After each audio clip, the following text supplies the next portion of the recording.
Broadcasting live from atop the Rocky Mountains, the crossroads of the West. You are listening to the Liberty Roundtable Radio Talk Show. Fraud everywhere. Honest money. Inflation hits 3-year high, and everybody's worried about AI. Happy to have you along, my fellow Americans, Sam Bushman, and man, I've got the crew today, ladies and gentlemen. We'll be talking about fraud, we'll be talking about the economy, we'll be talking about honest money, and it all starts now. First off, Kurt Crosby is with me, affectionately known as the Honeyman. Localhoneyman.com is his website for incredible deals on raw. And that's kind of the important thing to note, the raw honey. It's not just honey you get at the stores, folks, where they cook all the nutrition out of it. No, sir. We're talking raw honey at the Honeyman. So localhoneyman.com. Check it out. Hi, Kurt. Buenos dias. Greetings and salutations. Howdy. Thank you, Sam. And the Honest Money Report starts now, ladies and gentlemen. That means Heath Perkins in the house. Welcome to the broadcast, Heath. And Heath is with freewatercoinco.com, where they do a phenomenal job helping people understand constitutional currency. 3 generations of the Rust family, along with Heath and other involved employees and people who have been around for a long time, have really helped people understand constitutional currency. Hi, Heath. Okay. Hi, Heath. You're there. You're live, buddy. Yep, I'm here. Sorry about Welcome. that, Sam. No problem. How you doing, sir? Doing well. Thank you. All right, perfect. Let's talk about the Honest Money Report to kick things off, right? Where's gold sitting? Gold's sitting at 4,426 and 10 cents. And silver? You're at $73.44. That's down a bit from last time we talked. It is. It's interesting. You have oil go up and you have silver go down, and silver and gold go down. You have oil go down, you have silver and gold go down. So there's no really correlation that I've been looking at in the recent time. Like everything just is a little bit off with the markets. A lot of uncertainty. What do you think, Kurt? Well, I can tell you this, just like Heath's website says, our quarter still buys a gallon of gas. I'm telling you, pretty much a dime buys a gallon of gas. Yes, sir. Just got to have the right dimes. Freewaterco.com, you can see it right there. You can see the pictures of the old, black and white kind of folks with, hey, they're panning for gold on there and doing that kind of stuff. And, these days you pan for gold a little differently, but man, I'll tell you what, silver and gold, it's always been the same. Only 5,000 years of track record, I guess. Yeah, so no fake dimes is what you're saying, Kurt. No, use the real one. Heath, what do you think, though? Pretty cool website with some unique kind of relating to who we are as a people, right, in the history. Yeah, no, we kind of wanted to go back to a mercantile feel on the website and get back into the roots of Grandpa starting this back in '66.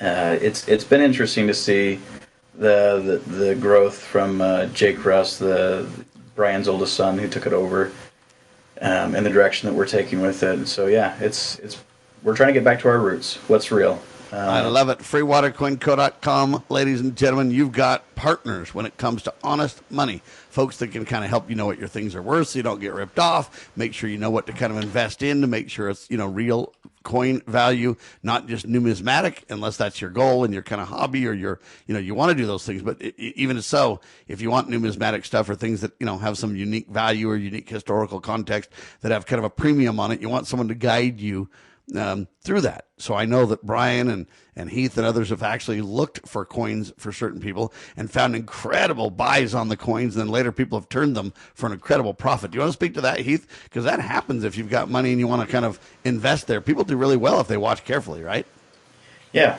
If you're looking at investing in numismatics, not just the gold and silver, but in the numismatics, we can help with that. There's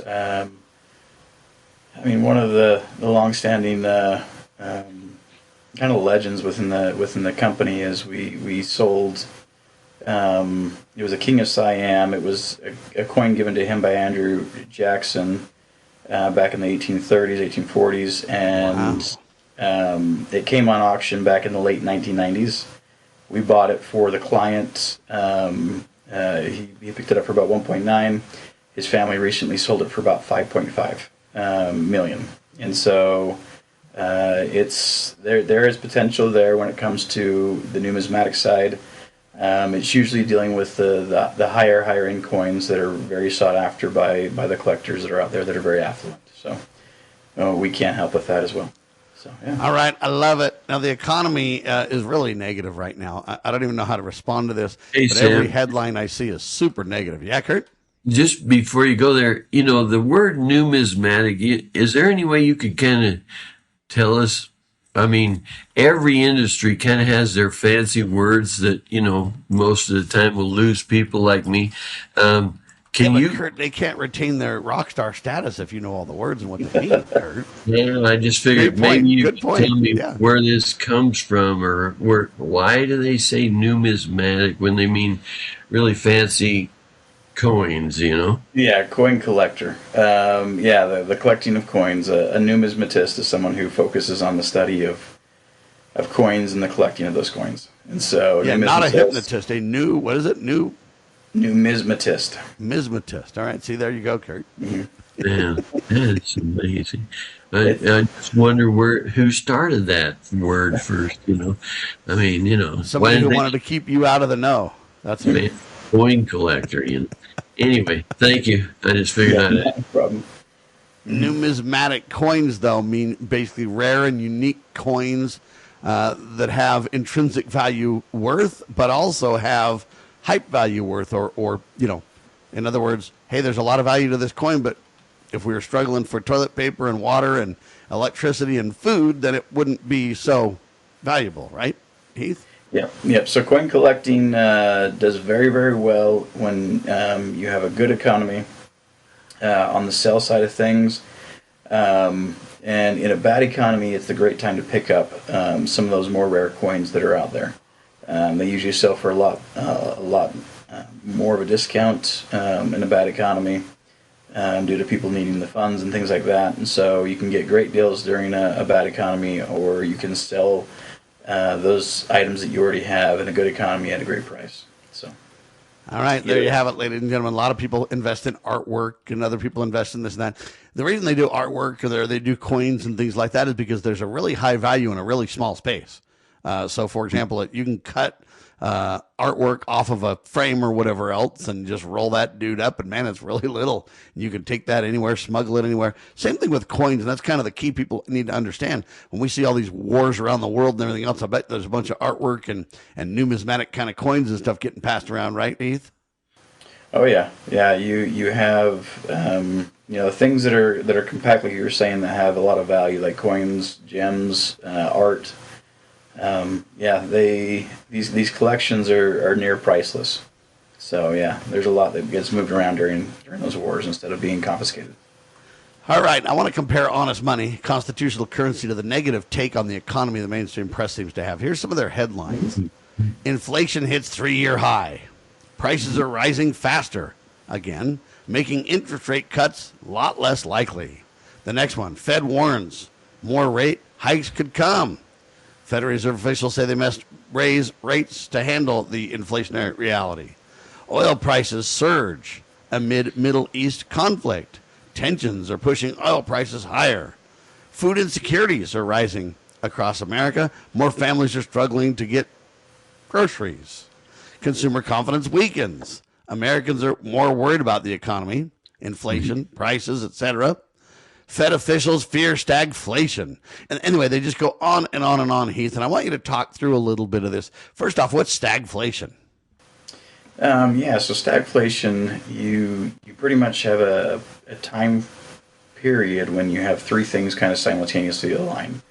You have inflation, you have kind of a stagnant market that's out there when it comes to growth in the economy, so the GDP is kind of flattening out, and then you also have you're starting to increase in unemployment. So when these three things happen, the struggle is with the inflation, the normal incentives that the Federal Reserve or central banks or even government treasuries would have is to pull out of the market funds. And by pulling out of the market funds, which is increasing interest rates is how they would do that, it causes more damage during stagflation than in normal times. So when you have these three line up, it's really hard to see a benefit from increasing interest rates by the Fed or others in order to offset the inflation that we're seeing. And so it's kind of a double-edged sword there. It's hard to... All right, when we come back, I want to talk about this, because when Heath says they pull money out of the market through the interest rates, they don't literally just start yanking money out of the market. What they do is when they create interest rate increases, people pull the money out of the market because they can't invest like they normally would. We'll talk about it. Kurt, Heath, and Sam. Attention collectors and savvy investors. We are excited to announce a momentous evolution in our journey. Introducing Freewater Coin Company, formerly known as Rust Coin and Gift. This rebranding takes us back to the very roots of where it all began. Freewater, Oregon. It's a tribute to the legacy of Al Rust and a celebration of 3 generations of dedication to excellence in the world of coins and precious gifts. Al, Brian, and Jake Rust standing strong through 64 years of service. Discover a world of exceptional service at Freewater Coin Company, your premier destination for genuine, honest money and precious gifts. Under Brian's expert guidance, Freewater Coin Company, building on the legacy of Rust Coin and Gift, continues its tradition of trust and excellence. Visit us at our Provo, Utah location. Explore our treasures online at freewatercoinco.com or call us at 801-377-1574. Freewater Coin Company, where your future is built one honest coin at a time. Are you watching what's happening in our country and asking, what can I do? Join the John Birch Society in Salt Lake City, June 6th, for a powerful one-day conference. The day includes a host of respected speakers, 2 meals, and meaningful connections. You'll gain clarity on the issues and walk away with practical steps you can take to your community. Reserve your seat today at jbs.org/SLC26. That's jbs.org/SLC26.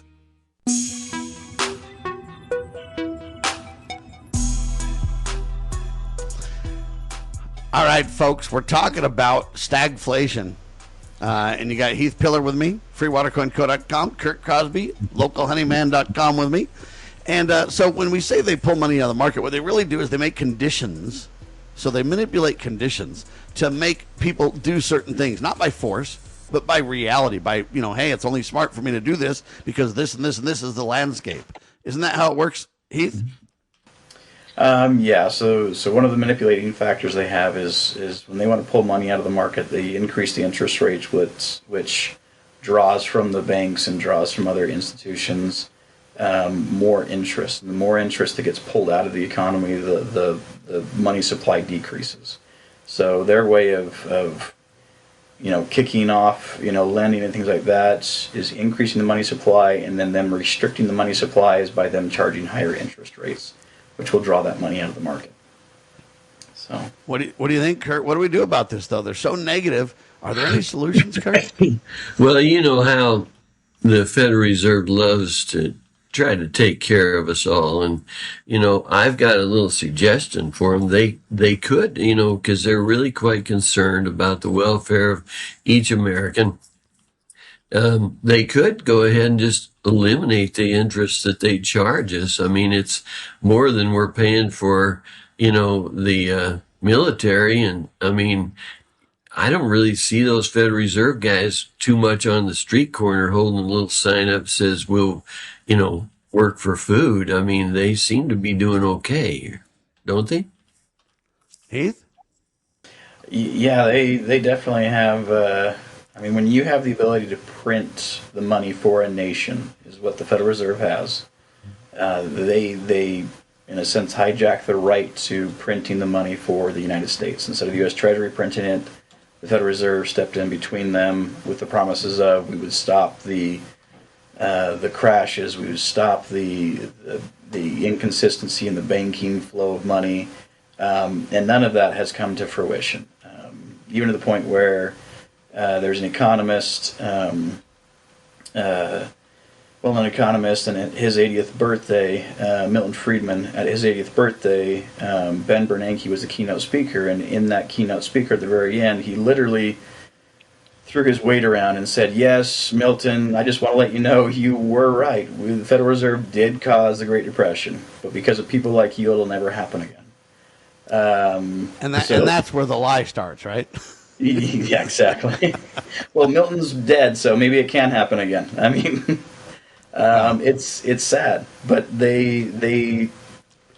he literally has the ability to throw his weight around and just joke at it at this economist's birthday, because he's been claiming it for decades. And it's like, yeah, they did cause it, and what consequence is there to it? I mean, when you have the individuals who print the money, like they guard that. That is the one thing that even presidents can't really go after. The last one who tried going after was John F. Kennedy. Taking the money printing ability away from the Fed is a very dangerous thing to try. So, yeah. Don't you think? I mean, out of anybody who's going to possibly do it, I mean, I can't think of anybody more. I guess you'd say willing to jump in the lion's den than President Trump.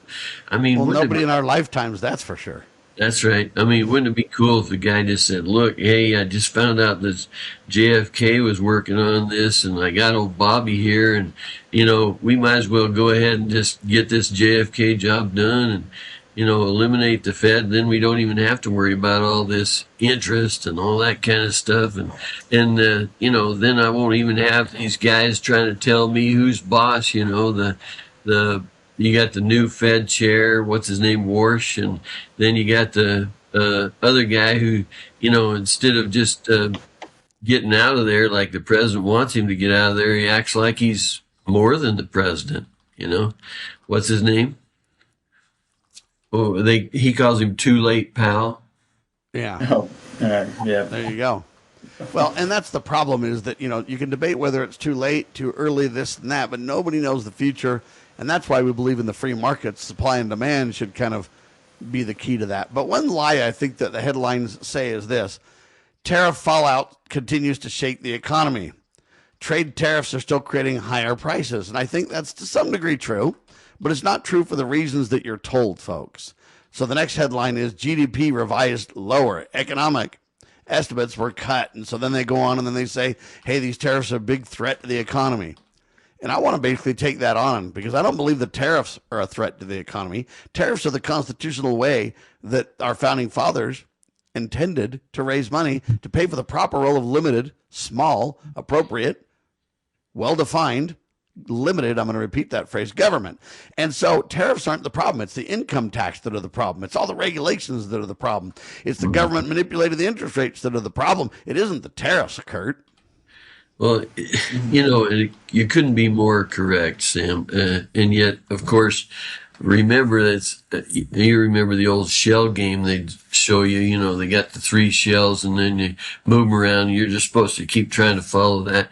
That's what they always do, is they want you to look somewhere where you really shouldn't be looking. You got to look behind the scenes, see what's really under the shells, but that's the way it's always been, right, Heath? That's correct. One of the things that a lot of those headlines that we were talking about earlier, Sam, they're saying we have inflation, this and this and this, but it's just like if oil goes up in price and everyone's fuel is costing more, everything's shipped. Everything is shipped via diesel. Like this oil price being as high as it is, yes, you're going to see inflation. Why? Because the diesel to ship it there is a higher cost. The shipping costs are now increased. So across the board, you're going to see higher inflation due to the price of fuel being higher than it has been in the past. Like we've almost doubled the fuel price due to this little conflict we're having in Iran. Like that by itself is causing majority of these percentages of increase when it comes to the inflation numbers. So we have to kind of look back as to, we should really see an inflation due to the the input of excess money? Are we seeing inflation due to a commodity that has increased in price that has a trickle down effect into everything else that's is measured in the consumer price index for that inflation number? Amen to that. And here's the point that I think Heath is making, and I think he's right about this. And here it is. Energy costs becoming a, quote, major threat, the headline says. Higher fuel and transportation costs are feeding inflation across the economy. Now, here's my problem. They say energy is up. They say we need to build all these new modern, power abilities to deal with AI and plug in your car and everything else. But Kurt, aren't they turning off all the coal-fired power plants? Seems to me that you need to crank those dudes up and keep those running. Now, if we want to make them more efficient, by all means, but why are we taking energy offline when we claim we need more? Oh, Sam, don't be using logic when it comes to government. I mean, you're going to really mess the picture up. Well, one other thing to throw in the mix, I was seeing that kind of a recent story within this last month. Headline, BYU students built a car that gets 2,000 miles per gallon, and it puts every hybrid to shame. I mean, let's go. If you're really talking serious solutions, just like we talked about Federal Reserve thing, hey man, pay off that dude with a big coin, like Bo Grites used to say. If we can get 2,000 miles per gallon, maybe you get kind of a cheaper car and you only get 200 miles per gallon. Right now, I'm lucky to get 20. So what's the deal? If there's really those solutions, let's get on it, Heath? Completely agree. The solutions, though, the downside in the past is those solutions that have come forward like this, the big game changers, the individuals usually get threatened, they get bought out, this or that, but the only way for it to truly hit the market and take effect and is for the individuals to freely give it away. If they can give the technology away, give the information to the public, it can't be bought up by someone. It's now in the public domain. There was and you got to do it before they kill you, right, Heath? Pretty much. You had the guy who drove the dune buggy on water, and he passed away from being poisoned at a meeting he had with one of the investors.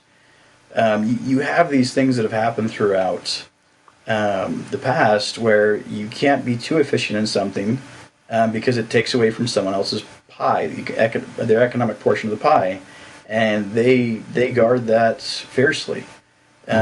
So you need to, if you're going to go down these routes that can change society, because like 2,000 miles a gallon, that's insane. You could almost cross the entire country on a gallon and a half, or you could cross the entire country in a gallon and a half. That is freedom, and that kind of freedom is not truly allowed unless you can give it away freely, and the people start to implement this on their own, and it's not coming from a business or a corporation that can be threatened or whatever else. It has to be just public domains available, where you get this information to anyone can build it. The designs are all there, no one can patent it, because it's now public information. That's how you get this to be something that will stick. And that's one way you do it. The other way you do it is you say, just like Vivek Ramaswamy used to say, drill, drill, drill. And just like Trump says, let's abolish the income tax, let's crank up the tariffs, and then they don't have to spy on me and my life. We can just go ahead and pay for the proper role of limited government and start to rock and roll and deregulate. What do you say, Kurt? Oh, yeah. Couldn't agree more. Good work, Sam. Man, you're right on target. Thank you, Heath. Heath Perkins, ladies and gentlemen, doing a great job as always. He is the guy to help you with all kinds of honest money. Freewatercoinco.com. Heath, we'll have you back soon. Thank you, brother. Thank you. We'll see you, Kurt. All right. There he goes. Heath Perkins, ladies and gentlemen. Freewatercoinco.com. You've got a partner, and it doesn't matter if you're in Utah or not. They've got a location right in Provo, Utah, but they help people all across the country. They've done it for decades. Freewatercoinco.com. I'm Sam Bushman. Kurt Crosby still with me. Localhoneyman.com. Check out his incredible website. It's raw honey, folks. There's a unique healing property when it comes to raw honey. Localhoneyman.com. I'm Sam Bushman. God save our constitutional republic.